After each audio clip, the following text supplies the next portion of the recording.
So here's a snapshot of the shelter area we have here for the goats here. There's just a few of them here. There's 5 bucks and 1 doe in here. 5 billies and 1 nanny, if you will. And we've got some nice lean-to structures with pallets and metal sheets. There's even a door there. Some blocks. There's plywood. There's a big windbreak of old branches in the last 3 years that we feed the goats, and when they've stripped all the leaves, then we throw them over here. It's at the northern side here, and it's a good winter windbreak. Here we have a bunch of pine straw in this corner, a tarp, and a couple storm shutters. Anyways, this whole area here is, what is it again, 30 by 45 feet. With cattle panel. There was one in between, but the bucks mangled it, and so it's one big area now. So they've got water here, they've got feed dishes, and they just had a bunch of grains and sunflower seeds. They've got some Bermuda grass hay.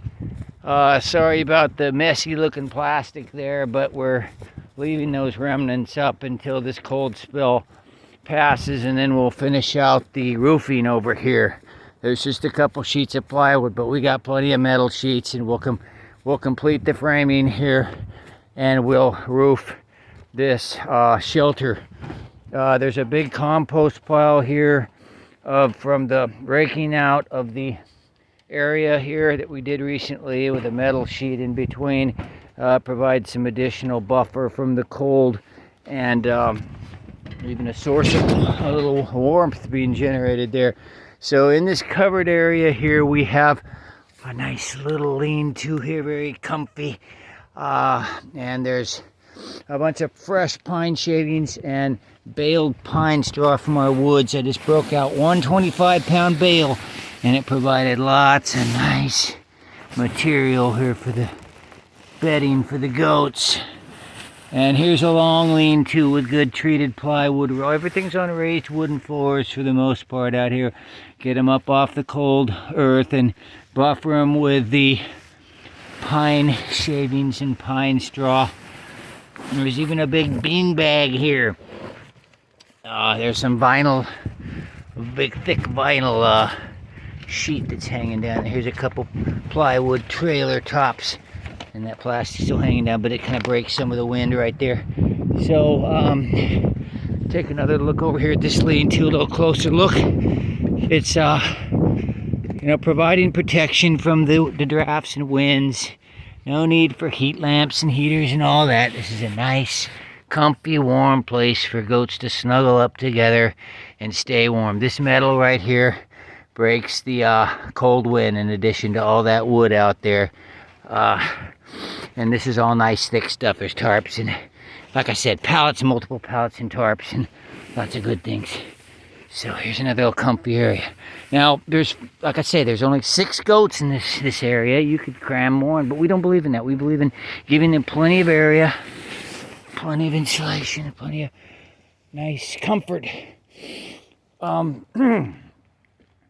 So I am going to leave the goats for this cold night that's coming up, where temperatures are supposed to drop beneath 20 degrees, which for us in this part of the world is extreme. And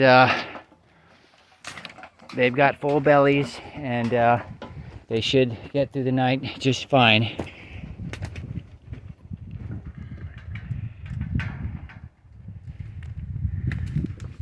Right, goats? Hey, big boys. Yeah. You're my big boys.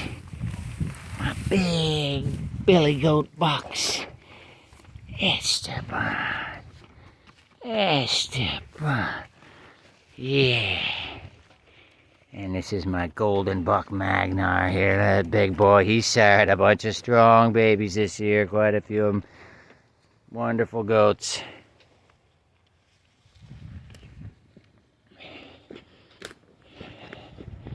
We have a mama here, we have a female here, she's Isabella, and we have here little Silvio the second, little buck, and little Oreo here.